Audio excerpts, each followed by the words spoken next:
Welcome back to Spill the TXC, the podcast with the juiciest stories and even a side of After Dark. With me, your host, Amber. Today's podcast is all about crazy ex-boyfriends and girlfriends, and I thought I would kick the episode off with a story of my own, because you know I love to do that. So this particular story, it's not actually about an ex, but about an ex's new girlfriend, which I think makes it even weirder. So the ex in question, we were only together for about a month, and he broke up with me, but if I'm honest with you, I was distraught because he looked a little bit like Zac Efron, and that was enough to make me distraught after a month. So I did the whole crying on my bedroom floor. Bear in mind, this was a long time ago. This was like teenage years. So I was allowed to cry on the bedroom floor after a month of a relationship. We listen and we don't judge. Why am I out of breath? I've literally just sat down. I made a tea and I sat down. I switched a light on, so I was a teenager, maybe 20 at a push, so no judgments. I was allowed to cry on my bedroom floor after a month of a relationship. As I say, he looked a little bit like Zac Efron. What's a girl to do? So a few months later, we've just had Christmas and New Year, and I'm feeling good. New me, new year, you know, that whole vibe. So I join a gym. And I'm at this gym for only a couple of weeks, and then I start noticing this girl who's, she's in my Pilates class, she's in my yoga class. We go the same times nearly every day. I'm seeing her a lot. And as time goes on, I start seeing even more of her. So we're doing more classes together. I start going gym a second time during the day in the morning. She then starts coming in the morning. And then one day she compliments me on my leggings. And it just kind of flowed from there. This friendship started and we seemed so similar. So similar. I've got so many of these stories, it's unbelievable. We seemed so similar. We had all of the same interests and hobbies, and she just seemed like my kind of girl. I remember going home saying, I've met someone that she's so up my street, I could definitely be friends with her. And that's exactly what happened. We did become friends, and it started off just at the gym. And then we exchanged numbers, and she would send me she would do videos and send me life updates daily, and we would just chat. And at first I thought it was really weird and a bit too much, but then I started doing it as well, and I ended up really enjoying it. And we had this friendship where every day we was talking over videos, just sending each other videos of, hey, what you doing? What you up to today? Like, this is what I'm doing today. What you would say in a phone call, we were sending videos. That was the friendship, and I really liked her. And then one day she said, I'm having a wine night at mine with some other girls, come over. So I was like, yeah, definitely, let's do that, I'll come over. So I goes over for this wine night, and this honestly, this is unbelievable. As I'm sitting there about to take my first sip of wine, I'm talking, the glass is literally to my lips. I look up and I see a photo frame on the shelf of her, my new friend, and my ex-boyfriend. So at this point, I'm thinking, oh my God, neither of us realised this. Like, this is some horrendous coincidence. I can't say anything because there's other girls here. Like, it's just awkward, you know. I can't just stand up and say, that's my ex-boyfriend. We've got something else in common too. No, I just had to leave. So I made my excuses. I left. I spent the whole night awake thinking, like, this poor girl, how do I tell her that she's going out with my ex after we formed such a good friendship? Like, that's surely going to make things weird, because obviously she doesn't know either. I was so wrong. So the next morning, about 6 o'clock in the morning, I get a message from her that says, I'm really sorry if last night was weird for you. I just needed to know what his ex-girlfriend was like. She knew. She knew that whole time. She knew before we were friends. She instigated the friendship to get to know me. And when I think back now, I could have gone to him, I could have told him, I could have really kicked up a huge stink about it, and I didn't. I just blocked her, never saw her again, changed gyms, because honestly, I was actually scared. I thought, somebody who is that convincing, that manipulative, is surely going to kill me. So I had to eliminate that ever happening. So I left the gym. And I've never joined another one since. I just put it down to a bad experience. I've actually had so many things that have happened to me in my 25 plus 10 years. And I've got so many stories that I want to tell you, and I will tell you all of them. And I was just about to start reeling off a story about when I was stalked when I was 22 years old. But I'm thinking I will make next week's episode a stalking episode, and I'll tell you that story then. If you've got any stalking stories of your own, please send them to toxicstories@outlook.com. And if you're happy for me to, I'll read them out on next week's episode. And if anybody's got a story where they are the stalker, just getting it from the other perspective, that would be amazing. I will try and look for a story like that as well, because I would quite like to just get a perspective from the other side. But yeah, any stalking stories. My mum has got a good stalking story as well, which I've spoken about over on TikTok, but maybe I can touch on that again next week. I'm going to jump straight into our first Reddit story. This one is called The Other Woman. When I was 22, I dated a 50-year-old man who I met whilst working as a stripper. It was fun, and he flew me all over the place, and we had a lot of chemistry. I made the mistake of actually falling for him, and we had about a 2.5-year relationship. My friends and family loved him. We had a number of fights, ups and downs, and I kept getting paranoid that he was married, but he kept finding ways to deny it. And then one day, out of nowhere, he proposed, but it was all wrong. Grocery store roses with a ring from the mall. I said yes, but I felt completely off about it. A week later was Valentine's Day. I prepared a big dinner, but my brain would not shut off. I started shouting at him and wouldn't let it go, and finally I backed him into a corner, and he admitted that yes, he was married the whole time we were together, and his wife had been in hospital with cancer. Whoa. That's a whole new low. The cheating doesn't even touch what this is. He had started seeing me around the time she found out. He had started seeing me around the time she found out it was most likely terminal, and he thought he could get away with simply waiting for her to die and never having to tell me. But she miraculously recovered and had moved back into the house with him, and he panicked and tried to buy extra time with me by proposing. Man math. I physically threw him out of my apartment. He started driving away, then called me from the road claiming he'd took a bunch of his medication at once and was about to die. I had to lie and say that we were getting back together to convince him to come back. What? I made him throw up and eat food, and I watched him all night because he wouldn't let me call an ambulance or take him to a hospital. The next morning, I kicked him out again. He spent the next several months calling me from random hotel phones, crying hysterically until he eventually threatened to bring a gun. I took him to court and got a restraining order. All of that wasn't quite what broke me though, because as I was unravelling the 2.5 years worth of lies, I realised he had lied about pretty much everything else. He made up a brother who didn't exist. He faked multiple illnesses and faked an aunt dying to cover up spending time with his family. I realised he was a genuine sociopath who was so good at manipulating people he fooled me and everyone in my life. It's been 7 years and I'm still not really okay.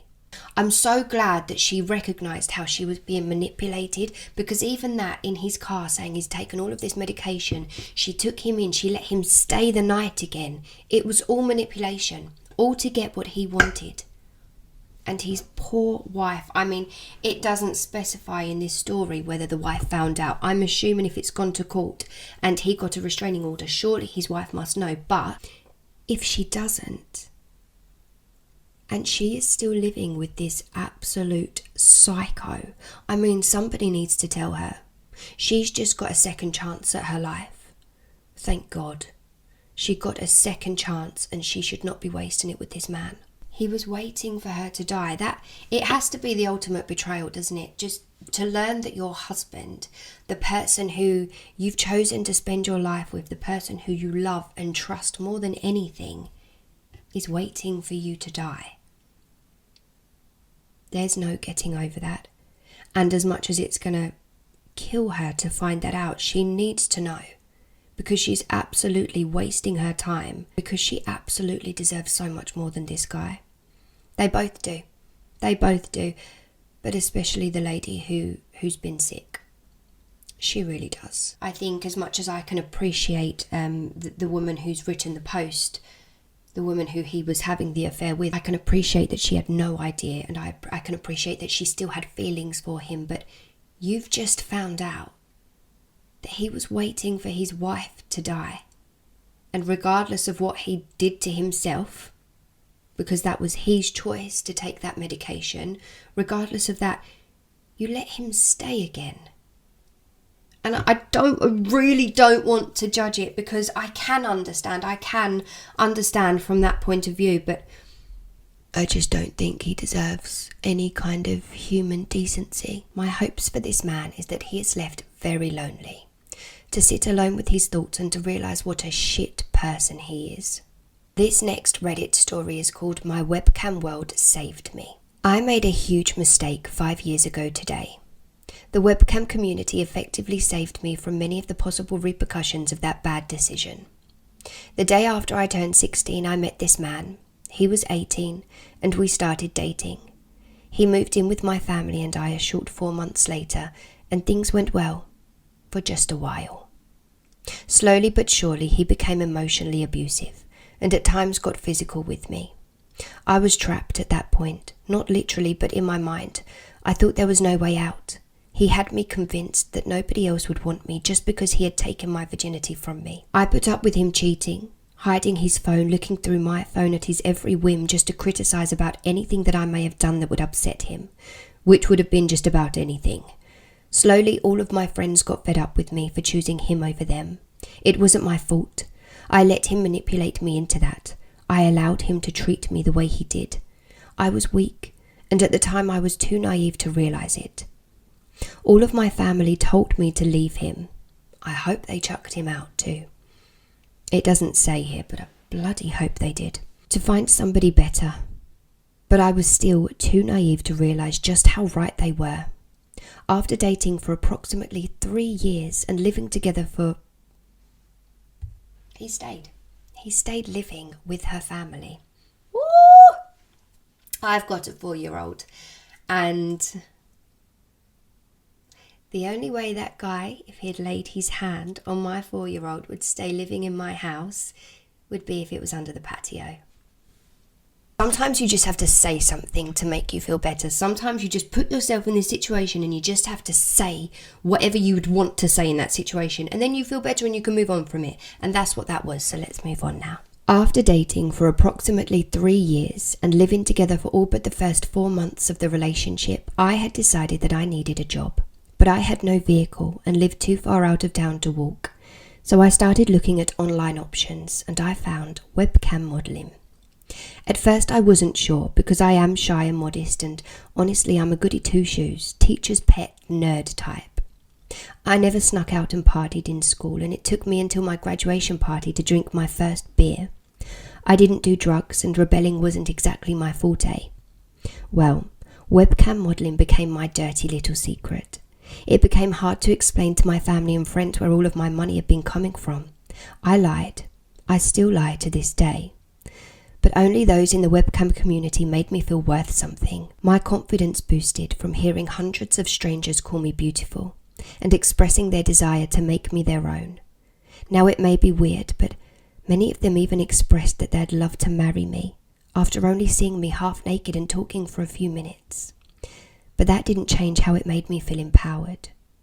This empowerment gave me the power to leave what became an abusive relationship that I shouldn't have been in. In the process of trying to leave my boyfriend at that time, he had me trapped in my bedroom, blackmailing me, saying he wouldn't let me leave the room until I called my mother, telling her what a fucking slut I was, just because I can.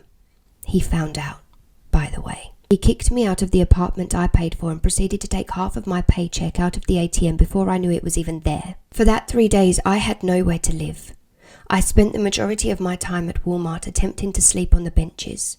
I cried a lot. I thought everything was my fault because that's what he made me believe. I went back, knowing I had nowhere else to go.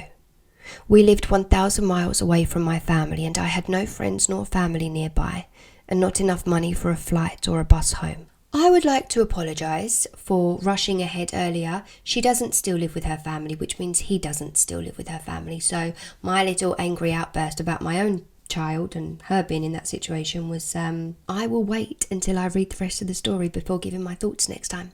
Okay? So I went back to the apartment, begging him to let me in just so I could sleep in a bed. He convinced me to be his again. He guilted me into it by telling me he'd commit suicide if I didn't. Our relationship was on the rocks, and eventually we got into another fight. This one ended with him kicking me out while I was half naked, wearing only a robe. I had just taken a shower.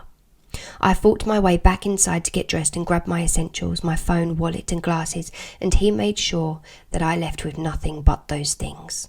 On my way out, he grabbed my phone and smashed it against the brick building beside our apartment. He had also punched me in the face, and that was the last straw. I decided I was leaving for good, with or without my belongings. I had no phone, no way to call for help. I had 3 maxed out credit cards, no money in the bank, and I was just a naive 19-year-old girl. I had the clothes on my back and not much else. A very close regular from the camming community came to my rescue and sent me enough money for a plane ticket, a train ticket to the nearest airport, and money for a taxi just so I could escape. He sent extra so I'd have money to buy food, and without him, I have no idea where I would be now. I was scared because he wasn't flying me home. I requested to go stay with him. Why? Because my ex told my mum that I'm a prostitute, and also told her that I'm pansexual, which she doesn't tolerate. I was scared of my mother not wanting me back just because those things my ex had pounded into my head. I knew at that moment that I was worthless to everyone, so I flew to this man who I'd never met, had absolutely no reason to trust, other than the fact that he's covered my rent once when I was broke and sent money for groceries when he knew I had none. Everyone told me that I was stupid for doing it, and I probably was, but I could have been killed by my ex, or worse, been forced to live with him every day for the rest of my life. So at that point, I decided to take a risk, even if it meant potential death, rape, or torture. I thought it would be better than the life I already had. My life turned out great. I am alive and he didn't harm me. We're actually dating now and he is slowly but surely helping me to feel better. I still have quirky behaviours that victims of abuse have, and sometimes they bug him, but they're slowly going away. I say sorry for everything and I'm jumpy if his arm so much as moves in my direction unexpected, but I trust him and I know he would never harm me. And then we have a little update because there were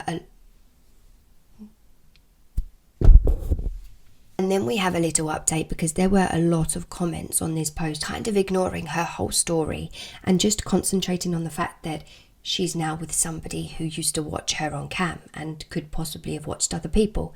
So she's given an update and she said, "My current boyfriend, who was once just a regular on webcam chat, as well as many other viewers, helped me realise that I had been a victim of an abusive relationship and that an escape was possible."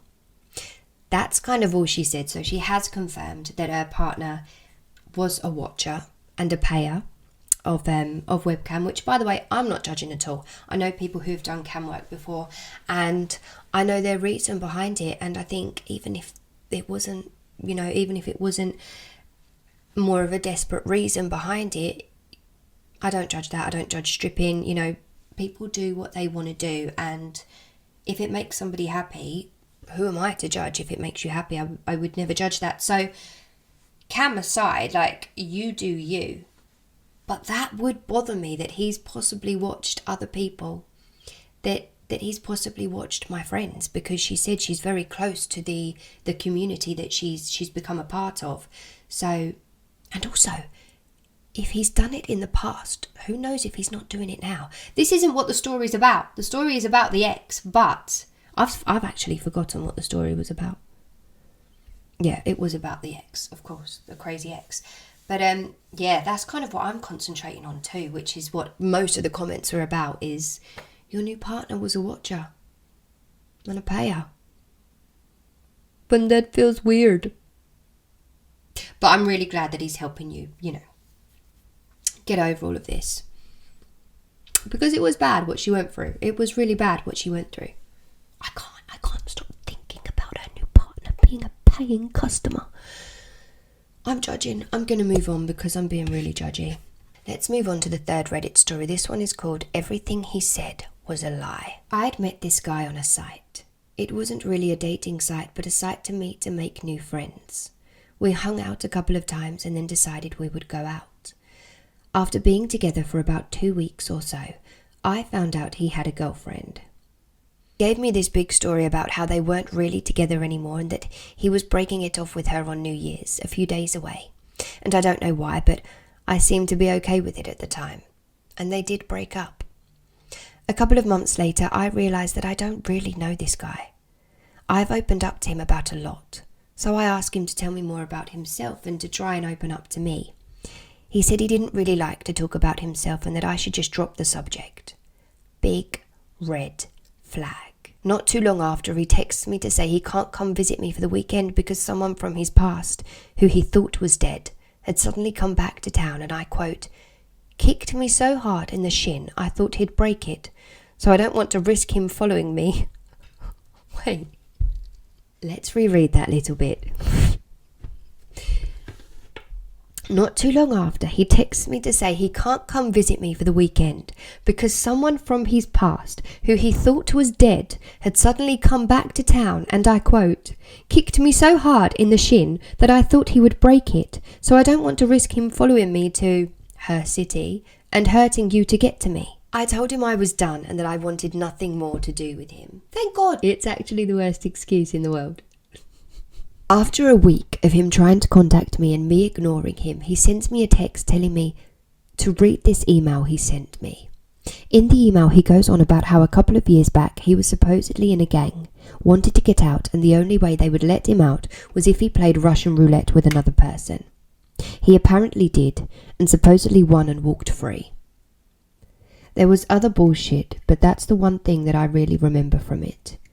I tell him that my mind is made up and that I'm done with his crap for good. About a week later, I found out that my best friend at the time had started seeing him, and a week after that I found out she was pregnant with his kid. And then in brackets, it takes longer than 2 weeks after sex to find out you're pregnant. Right, I need to just say I was falling for it because I've had some terrible, terrible gang stories and some, things they do for initiation, really scary stuff. And as I was reading that, I started to actually believe it. I started to think, do you know what? This could have happened. But, yeah, that little bit at the end about the best friend, I think that's probably what he was doing rather than getting kicked in the shin. The candles gutter and the circle tightens.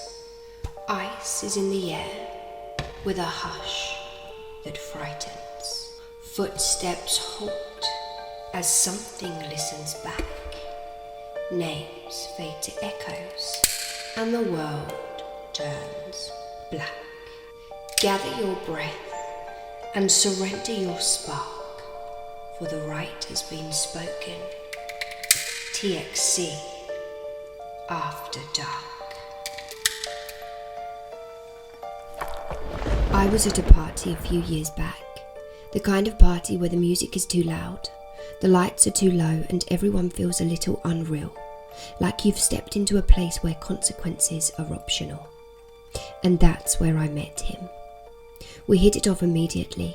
No awkward small talk, no polite circling. It was instant, electric.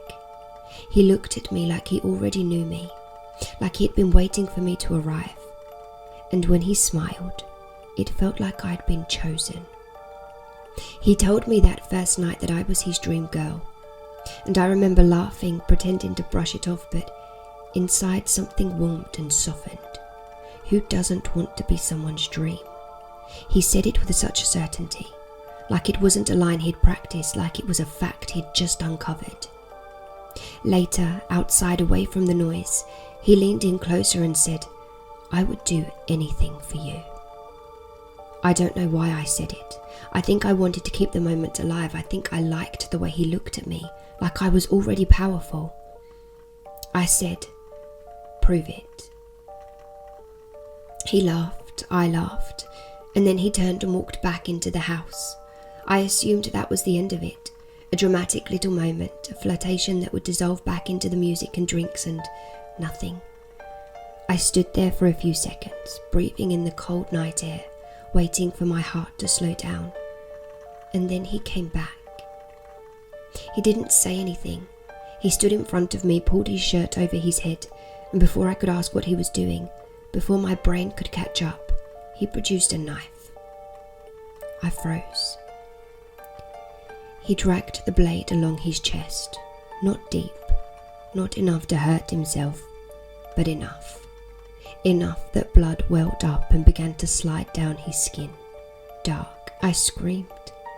I lunged forward, ripped the knife out of his hand and threw it onto the grass. He didn't react.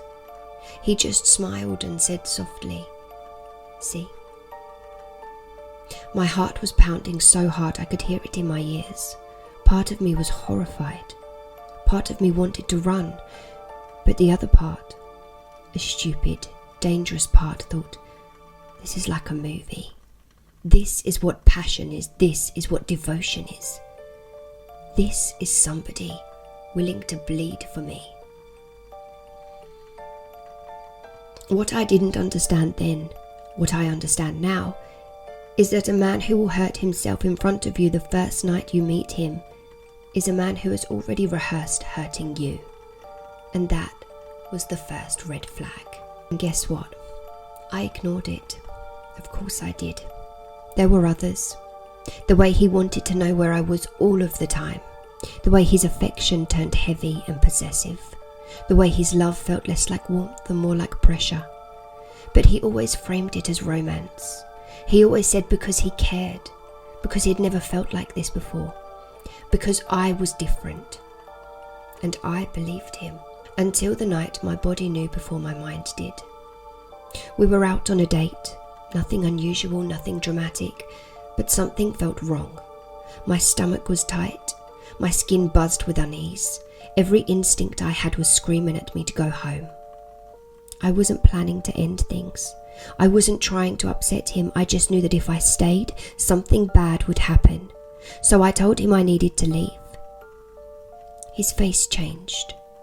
It wasn't angry, it was blank. The next thing I remember is waking up in his bed, morning light, strange ceiling, my clothes folded neatly on a chair. My head felt thick and distant, like I was underwater. I couldn't remember leaving the restaurant, couldn't remember agreeing to come back with him. I knew, in the deepest part of myself, that I had been given something. But knowing isn't the same as proving. And that was when I tried to end it. That was when the story stopped being about obsession and started being about survival. He didn't accept the breakup. He didn't argue, he didn't plead, he just smiled and said, "You don't get to decide that." And that's when he started appearing. Outside my living room window at night, wearing masks I didn't recognize, standing perfectly still, waiting for me to notice him. And that's also when women I had never met before started showing up, screaming at me in public, trying to fight me, accusing me of stealing something that wasn't theirs. And I later learnt that he sent them, promised them things, fed them stories about me. And then he started sitting outside my house in his car, sometimes for hours, sometimes all night, just watching, waiting for what I never knew. And then my dog died. He was healthy and young, and now gone. And deep down, in that place where truth lives even when there's no evidence, I knew. After that, the gifts started coming. Packages with no return address, objects that meant nothing to anyone else but felt like messages written directly into my chest. Proof that he could still reach me, that he was still close, that he was patient. Eventually the law caught up to him. Other victims, other evidence. A pattern that finally couldn't be ignored, and he went to prison. I slept again. I breathed again. I built something that mimicked a life. But monsters don't disappear. They wait. He's getting out this summer, and today I received a letter. He wrote that he's been thinking about me every day, that he forgives me, that he can't wait for our summer together. I stared at the words for a long time. I didn't scream. I didn't cry. I just felt numb. And in that numbness, something settled into place. I don't think this story ends with escape. I think it ends with understanding. Because when you meet someone who believes you belong to them, when you mistake danger for devotion, when you say prove it to the wrong person, you don't always get to choose how the story ends. Sometimes the scariest part isn't that they're coming back. It's realizing that they never left.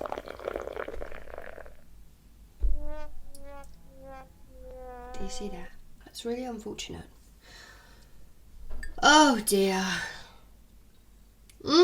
I don't care what anybody says. A real life situation like that is scarier than any other situation. I mean, put me in a room with a ghost over somebody with bad intentions any day. I will take the ghost. Moving swiftly over to our one-liners.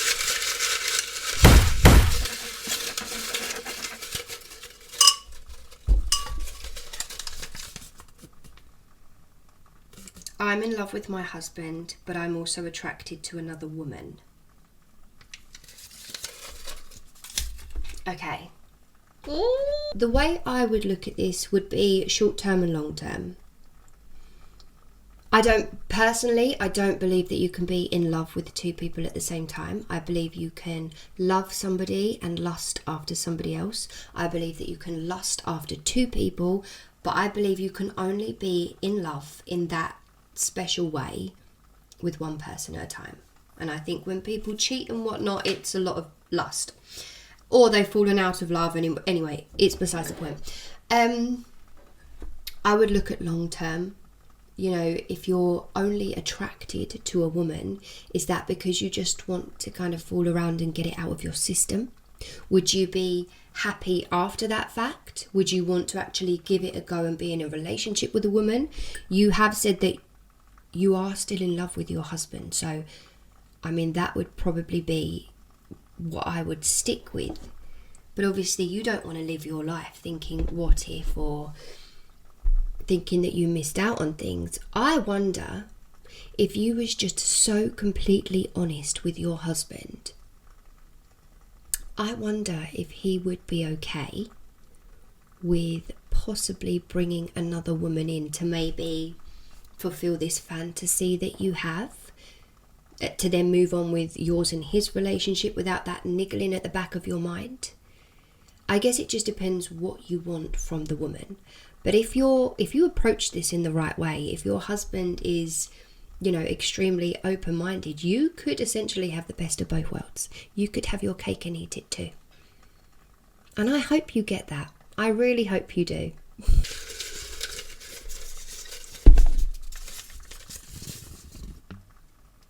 I have feelings for my best friend's husband. Okay.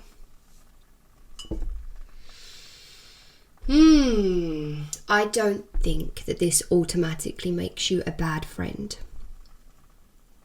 Because we do say, you know, we say friends' husbands are off limits. You'd never even look at them like that. But sometimes you can't help it.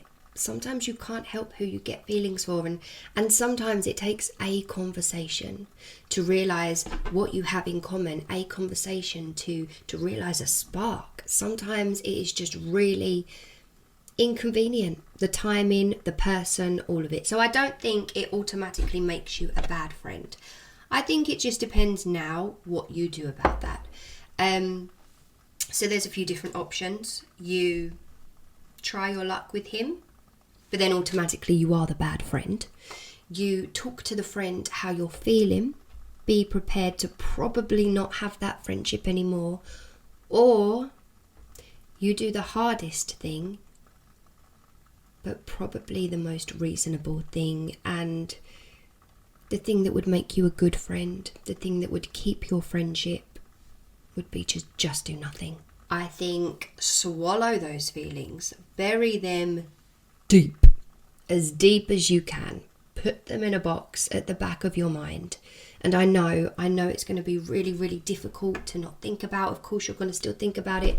Maybe you're going to need to do some things to just make things a bit easier on yourself until you like somebody else, or until you're over those feelings. You know, maybe just seeing your friend as just your friend. Maybe not doing anything with her partner included. But I really believe that it doesn't make you a bad friend. It's how you react to those feelings that depends what kind of a friend you are. But that being said, I do have to say, if anything does happen between you and your best friend's husband, if you do try anything, if, you know, anything juicy, you're going to have to write into us and share it, because we are totally invested now.